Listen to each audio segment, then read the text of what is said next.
All right, Shane, hey, the moment of truth. Before we get to our picks here, let's kick it over to our interview. Pick Six previews, Brett Cianca. This is a quick interview, just preview the national championship game and make his pick. So let's kick it over to our interview with Brett. All right, we're pleased to once again be joined by my man Brett Cianca, owner of Pick Six Previews. Give him a follow at Pick Six Previews, the most accurate college football magazine for the 2021 season. Brett, thanks for joining me once again. I really appreciate it.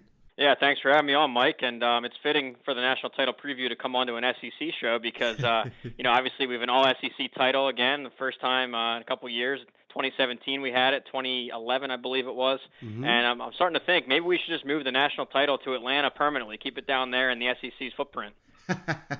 Hey, well, I'm glad you referenced the SEC championship game because before we break down this national championship game between Alabama and Georgia, of course, I just wanted to get your thoughts, Brett.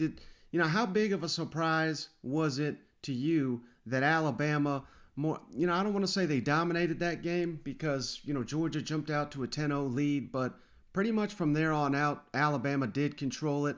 Any surprise from you that, Alabama basically won that thing going away? Yeah, well, I was surprised when Bama had the ball going against Georgia's defense. I mean, because coming into that game, we were tweeting about it and talking about it that Georgia's defense was the best statistical defense we'd seen since the 80s, since Oklahoma in 85 or 86. So this was a historic, best of a generation defense statistically. And then to see them, give up 34 points, and then obviously the pick six wasn't their fault, but to see Alabama throw for that many yards and Bryce Young to really go claim the Heisman against the best defense in a long time, that was shocking. And to your point about it being, I think the score was a bit misleading. And you see a lot of the pundits on TV saying how it was a blowout in the first round. It'll be another blowout this time. I disagree. Yeah, it was a 17-point spread, and I don't want to do the what-if game, but if they execute down in the red zone there, if Bennett doesn't throw those two picks or the pick six, I mean, you have a completely different game. Mm-hmm. And I don't want to do the what if again because he did throw them, but I'm just saying that, statistically and yardage wise, and they were moving the ball just fine on Alabama, just got to execute in the red zone. So, and then to fast forward to the upcoming game here, I'm based out of Pennsylvania. I'm up in the Northeast, and the people up here are upset that it's an all SEC title game. I disagree. I'm excited for it. These two teams are 1A and 1B. They've established that in the recruiting game, on the field, coaching staff wise. So I'm really pumped about this game. Yeah, and I think it'd be different if we were still in the BCS era and Alabama just beat Georgia and then they turn around and say these are the two best. I mean, at least you got to make them earn it in the college football playoff semifinals, which they clearly did. But it was hard not to watch the SEC championship and come away thinking these are the two best teams in the country, which certainly looks to be the case. So what will be the keys to the game Monday night that you'll really be focused on heading into that matchup? Yeah, well, I think first on a broad note, just the sheer star power on the field is going to be impressive. I mean, you talk about these two rosters, they're 1A and 1B in recruiting every year. There's 33 five-stars in the game, and that's more than the entire Big 12 and the Pac-12 combined. So you're talking about just sheer star power, 107 four-stars for what it's worth, but just incredible. So I'm excited to see that. I'm excited to see the Heisman winner go against that great defense again, a second round of it. And I'm also excited to see some coaching adjustments. Everyone likes to talk about Nick Saban with the extra month of planning, and obviously he deserves all the credit he can get. But I'm also curious to see Kirby Smart here with an extra month and another shot at this Alabama offense.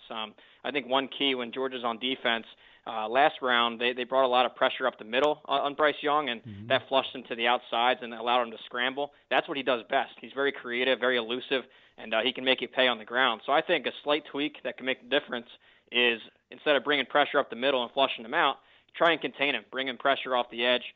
I know that's easier said than done going up against Evan Neal, an All-American tackle for Bama. But I think that slight tweaks like that with an extra month of prep could be great for Kirby Smart in Georgia.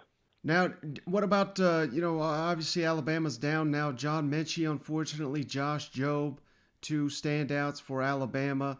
And, I don't want to say those guys are worth 17 points or anything like that, but it's kind of hard for me to believe that it seems like a lot of people are overlooking the losses Alabama has suffered since that SEC championship. Do you think that, how big of a loss will those two key players be for the Tide? Yeah, I think it's huge. I mean, so much of these title games and big time games come down to one-on-ones, and it sounds simplified, but it's so true in football. The one-on-ones, and in the first round back in December, Bama won most of those one-on-ones. I think for Georgia to win, they're going to have to step up in that department. With Ringo covering Jamison Williams, losing Mechie for them takes out a threat, so that's a gain for Georgia. I already spoke about the edge rush off the edge there against Evan Neal. So I think the one-on-ones are going to be huge. And then on the other side, when Georgia has the ball, it's going to be George Pickens has to really have the game of his life, and him and Bowers too. And Nick Saban spoke very highly of Bowers as an opposing coach, saying obviously we know the receiving yards and the speed as a tight end, but he's a physical downhill blocker too. So those two guys, Pickens and Bowers, really have to step up, win those one-on-ones. It's easier said than done against an Alabama team. Now, I think Stetson Bennett, I think he gets a little bit too much criticism. He's not Bryce Young. He's not a Heisman Trophy winner, and I don't think he should be in that same category. But I also don't think he's like this total liability. But that being said, do you think it's realistic for Georgia to win this football game if it turns into a shootout to maybe like the first to 35, the first to 40 points? I tend to believe personally that if the game goes that way, it's going to favor Alabama. What do you think? Yeah, I think just the styles of both teams, a lower scoring dogfight probably leans Georgia's way. That means that it's a defense first game, and I like their defense over Bama's defense. If it goes to a shootout, that becomes more offense based, and I like Bama's offense better than Georgia's offense. But after seeing them against Michigan, washing away that SEC title game, I was impressed by Bennett. Stepping up into his throws, the deep ball he was hitting on, a couple of them went for touchdowns.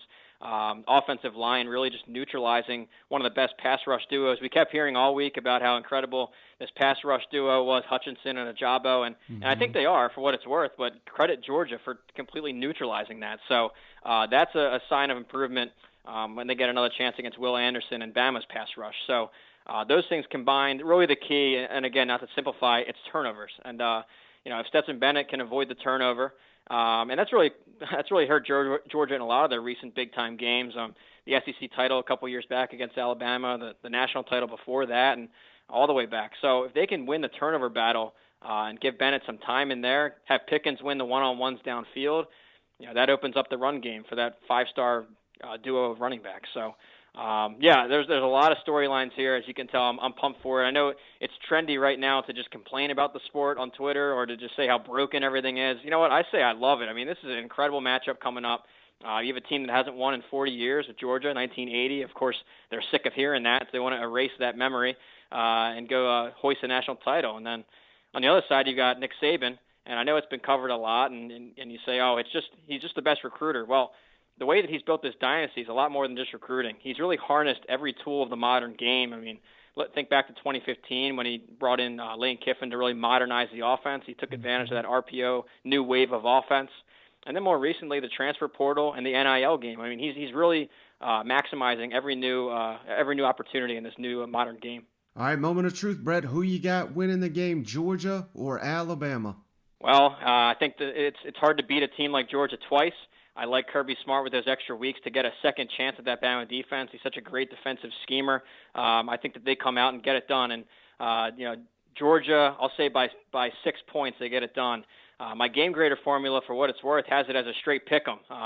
So that's kind of a boring take. You got to win it. You got to have a winner here. You kind of a pick 'em. So, but I'm going to go with Georgia. I think that their time is here. They've had so many close calls all the way back to Aaron Murray in 2012. They were 2 yards short. I think that this is their time to get it done, and Kirby Smart really gets that exclamation point on his resume. Well, Brett, you just made you a bunch of fans down there in Athens, so give him a follow at Pick Six Previews.